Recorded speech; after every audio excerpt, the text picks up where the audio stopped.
Pak, hari ini ada preskon dari kuasa hukum Mawar perihal bahwa Mawar tidak terlibat di grup yang sebelumnya sempat di-mention sama Kak Insan, diduga jual beli CCTV punya Inara. Seperti apa Pak statement kalau bantahan lah dari pihaknya Mawar sendiri? Jadi gini loh, kalau saya melihatnya ya, karena mungkin saya bukan PH-nya dari Insanul, saya ini kan PH dari saksi kunci, ya kan? Jadi kalau lihat dari adanya jual beli CCTV ini bukan dikatakan bahwa yang ada di media sosial jual beli ini ada CCTV dibayar gitu, enggak gitu sih kalau saya lihat peristiwanya ya, karena di situ ada kronologis yang disampaikan oleh saksi kunci, saksi fakta ya, menyatakan bahwa isi dari percakapan, isi dari semua yang ada disampaikan pada waktu pemeriksaan di Barreskrim itu, semua tuh ada runtutan ceritanya nih, mulai dari dia videonya diedit, terus dia sampaikan si A, si B, sampai si B ini menyatakan bahwa ini akan jadi satu project atau satu kepentingan lah ibaratnya. Tapi faktanya nanti tergantung nanti bagaimana alat bukti ini bisa dijadikan satu pegangan dari pihak kepolisian kan gitu. Nah, kalau ngomong masalah jual beli, saya rasa sih menurut saya ya, jual belinya nggak jual beli dibayar 3 juta, 5 juta, 10 juta, bukan itu sih poinnya kalau saya lihat ya. Karena ada satu kepentingan gitu loh, dugaannya seperti itu, dugaan kita. Kita nih masih praduga ya. Praduga ini kan merujuk kepada alat bukti yang sudah disampaikan ke penyidik, termasuk juga saksi-saksinya nanti. Nah, saksi-saksi semua terus melanjut kepada bukti digital, kan ada bukti WA, bukti percakapan transkrip dan lain-lain, itu kan ada buktinya. Tentunya ini nggak disebarluaskan tapi buat kepentingan proses penyelidikan. Jadi itu sih poinnya, masalah jual beli yang saya luruskan seperti itu. Pak, kalau Mawa membantah kan meminta bukti kan kalau emang dia terlibat di grup itu dan segala macam. Gimana cara Kak Insan sendiri untuk membuktikan bahwa dia memang memiliki bukti-bukti tersebut? Apakah dengan saksi-saksi yang kemarin mungkin sudah dihadirkan?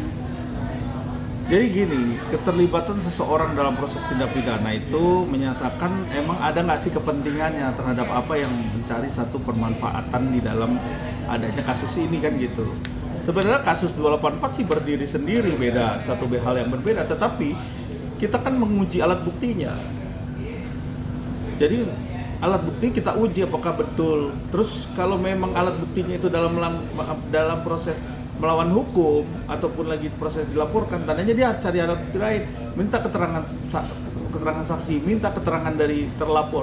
Apakah dia mengakui semua perbuatan? Kalau mengakui terpenuhi berdasarkan peristiwa yang ada di video yang dugaannya adalah diedit kan gitu. Coba kita bicara lagi apakah itu diedit benar atau bagaimana gitu kan. Kan semua media di seluruh Indonesia juga belum tahu nih videonya kayak apa sih sebenarnya. Saya aja kan masih meraba-raba nih kayak gimana sih video sebenarnya sesungguhnya kan gitu. Kalau ternyata videonya itu juga diduga editan, ya harus juga dijadikan satu pertimbangan terhadap Polda untuk bisa menyesuaikan sesuai fakta. Kalau mau ternyata terlibat, seperti apa Pak nanti proses hukumnya?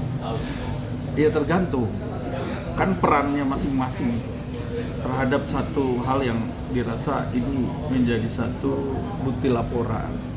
Saya nggak bisa menyimpulkan secara gamblang, tetapi yang namanya satu proses tindak pidana nanti kan adanya satu rangkaian kejadian, terus yang terpenting adalah mens rea, niatan orang melakukan satu tindakan ini ada niatan tertentu, itu kan tidak atur juga di dalam KUHAP terhadap laporan ini kan gitu. Memang 284 harus jalan, saya yakini, karena dikawal media tuh harus jalan. Tetapi kita udah masuk ke ranah pidana, kita harus tahu dulu mana yang harus harus ini kan. Memang ini suatu pembuktian, satu keadilan ya. saya juga paham lah. Cuman karena ini udah masuk ranah hukum, tentunya harus bicara fakta dulu. Nanti harus dijelaskan lagi di dalam proses yang namanya digelar kan. Kalau memang itu terjadi gelar.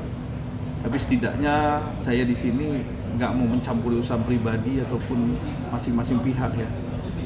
Kalau bisa dilakukan satu perdamaian, kenapa enggak gitu kan? Gitu.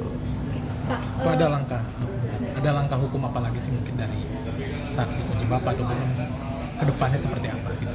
Ya, saya sih selalu menyarankan ya, karena menang jadi arang, kalah jadi abu gitu. Jadi kalau kita lihat di sini hal-hal yang mau dilakukan satu pembuktian, ya silakan aja sama-sama membuktikan dengan fakta hukum kan gitu. Balik lagi, kalau memang bisa didudukan dengan cara yang sama-sama tabayun, artinya sama-sama duduk bareng terus bisa mengakui semua kesalahannya. Saya juga bilang insan, aku yang salahnya, ataupun di media sosial saya akui. Kenapa nggak harus begitu lakukan gitu kan? Nah, kalau memang mau diuji lagi, kita uji gitu kan. Apakah nikah siri ini juga diuji dengan rukun nikah sudah terpenuhi kan gitu. Nah, bagaimana pandangannya terhadap nikah siri terhadap KUHP? Emang tidak diakui di negara. Tetapi kenapa harus ada nikah siri? Kenapa nggak dilarang sekalian terus dijatuhkan pidana kalau adanya nikah siri? Gitu. Nah, itu juga kontradiktif juga. Nah, itu coba didudukin dulu seperti apa. Pak, keterlibatan Virgon ini kan masih dugaan-dugaan juga. Itu seperti apa? Kalau saya belum mengarah ke Virgon ya, karena saya saksi fakta ini tidak mengarah ke sana. Jadi saya rasa nanti polisi aja yang bisa ngembangin itu. Kalau itu ada keterlibatan, tapi saya nggak melihat itu. Belum melihat ke arahnya Virgon gitu. Berarti sepanjang kasus ini illegal akses berjalan, belum terlihat ada keterlibatan dari Virgon? Belum ada. Jadi cuman sebatas bahwa ini manajemen aja. Nah, nanti kan dikembangkan nih. Kalau ada keterlibatan ya saya nggak tahu ya. Berarti orang yang di manajemen itu mengenal Virgon atau satu manajemen dengan Virgon, Pak? Satu manajemen. Oke, satu benar sama Virgon. Nah, nanti kan keterlibatannya kalau memang ada ya itu pasti bunyi semua kan gitu. Dan pasti kalau yang namanya sudah masuk ke ranah digitalisasi atau cyber, semua dibuka lah. Handphone tuh kan nggak bisa diputar mundur, dihapus aja bisa kebuka kok. Oke. Ya itu juga harus terdetek tuh, dia bohong aja ketahuan. Jadi nanti terlihat tuh. Berarti ada dari sisi hukum lah gitu. Terkait kes ini kan masih terus bergulir. Dari abang sendiri ada saran nggak mungkin sih? Terkait ini kan masih inilah saling membantah tiap hari gitu kan. Bisa dibilang seperti itu mungkin dari abang supaya mengademkan lah ibaratnya untuk kes ini. Segala sesuatu yang namanya aib keluarga tuh harus ditutupin. Ya. Insanul juga bukan orang yang nggak salah, dia salah. Gitu. Orang manusia tempat salah kan gitu. Akuin aja kesalahannya, minta maaf. Saya rasa itu jalan terbaik. Terus lakukan pembenahan diri gitu. Kalau memang mau lanjut ya lanjut, kalau memang enggak ya baik-baik. Bukan diumbar-umbar kan gitu. Masalahnya kan gitu.